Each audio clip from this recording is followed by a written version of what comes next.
Okay guys, welcome to the third part of a rough guide to SKEWs.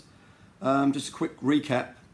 So in the first video I spoke about the constants, and then I went on to describe the different states of stability or instability of the atmosphere. And now we're going to move on to actually plotting data onto the chart. But first of all, we need to know what that data is. So yeah, let's move on. Before we can start plotting information onto this SKEW, we need to understand what the three data fields are. So the first one is on the left, and it is dew point over altitude. So just so there's no confusion, the dew point is the temperature at which a parcel of air turns into cloud. Okay, and the next data field is this red line here. This is the environmental lapse rate, or ELR, and this depicts the temperature of the air mass as you go up through the atmosphere. So that's the dew point line and the ELR line. But how do we know the temperature at any given point on the chart?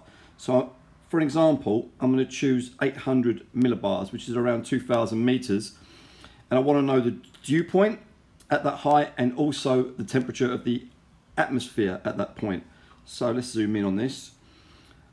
I'd say it dissects 800 millibars there on the ELR and there on the dew point. So using the isotherm lines, that's 0 and that's 10, I would suggest that that is around 2 degrees dew point, and that is around 8 degrees temperature. We don't read them straight down, we read them skewed, and that is where the chart gets its name from. And the last piece of information is just wind, and that's here on the right hand side, these barbs that are showing the wind direction and wind strength.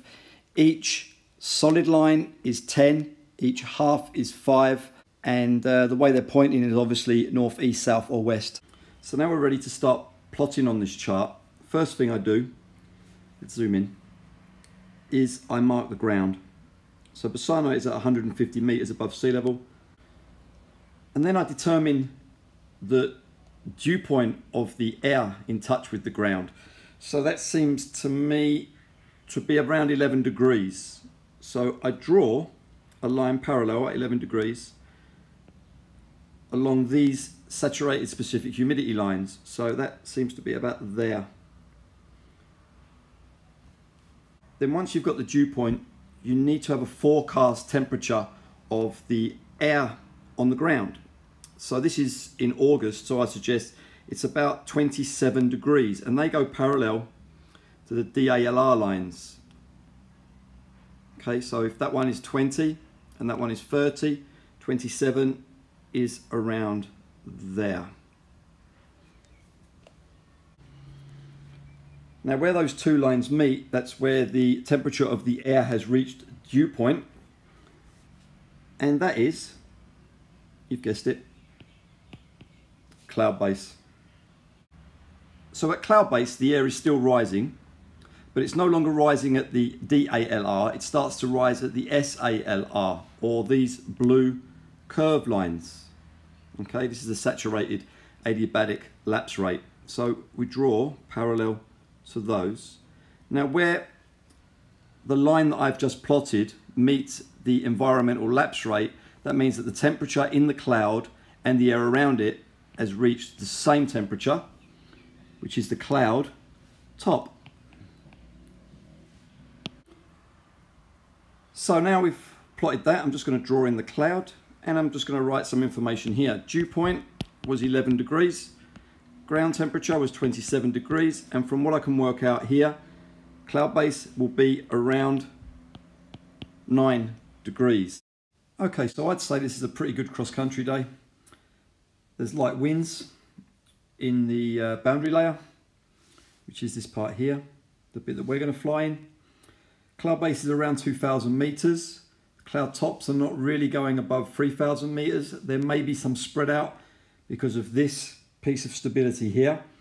However, I think the day is quite long lasting because in the high level it's quite stable, and it's not a runaway lapse rate. So therefore I would give thunderstorm forecast as low. And yeah, I think it's a good day. Okay guys, well that was the third video in the series. I hope they're helping you out. In the next video, I'd like to touch on two other lapse rates that you might find. One's going to be more stable and blue, and the other one's going to be more unstable and show a lapse rate that is more conducive for thunderstorms and a shorter day. If you've got any questions, pop them in the comments and I'll get back to you as soon as possible. Okay, so stay healthy and take care, guys. Bye.